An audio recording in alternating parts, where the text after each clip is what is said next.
Bronwyn Bishop, the Prime Minister's on a mission. I'm worried he's going to go woke on this. Boris Johnson tweeted in the last 24 hours, he's arrived in Cornwall at the G7. He's asking his fellow leaders to rise to the challenge of beating the pandemic, building back better, which is the language of the international socialists, but he wants it to be fairer and greener, so it's all that climate change stuff.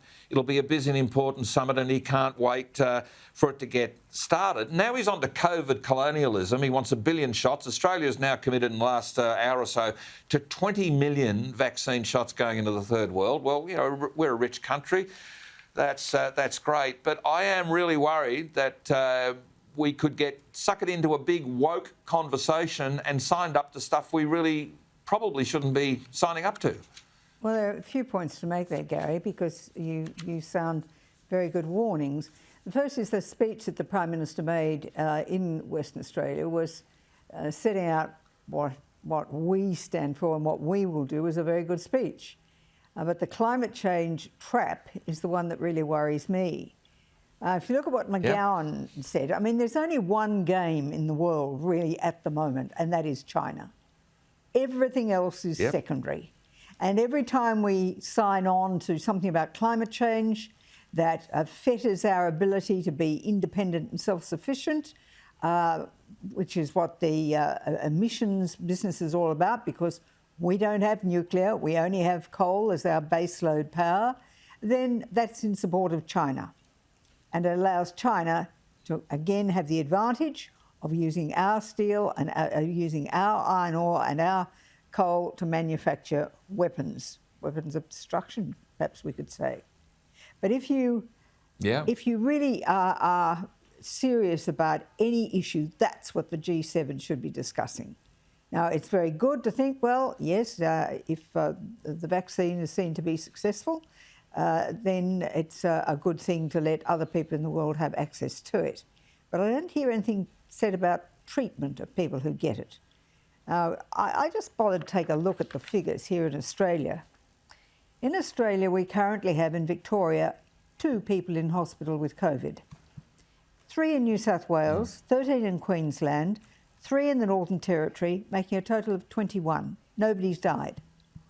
Nobody's died for months. In the case, Queensland was the latest place where somebody died, but in places like the ACT, South Australia, Tasmania, Western Australia, it's over 400 days. That's over a year. And we've had 2 people die of clots from the AstraZeneca vaccine, and yet nobody seems to want to talk about them. Just tell us the truth. Tell us that the risk for the vaccine is the same for everyone, which it is. But the rationale for saying people over 50 should get the AstraZeneca vaccine is because they argue that getting the disease is a worse risk than the risk of the clots from the vaccine. Now, that's not a very hard thing to say, is it? But we get all these stats that tell us it's not very worrying, it's not very, it's most unlikely, and yet no deaths from COVID, but 2 from the vaccine. So just tell us the truth and give people choice to do so. Now, that's off the tack of what's going to happen with ScoMo in the UK, with Biden and with the Prime Minister of Great Britain, who really seems to have gone right off the rails.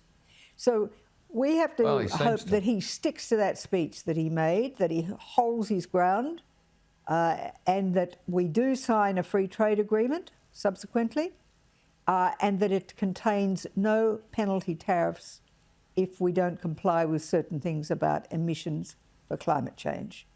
I was thinking the other day, Gary, we talk about burying carbon into the soil, putting it back. Perhaps it should be in such a way that we could put a valve on it.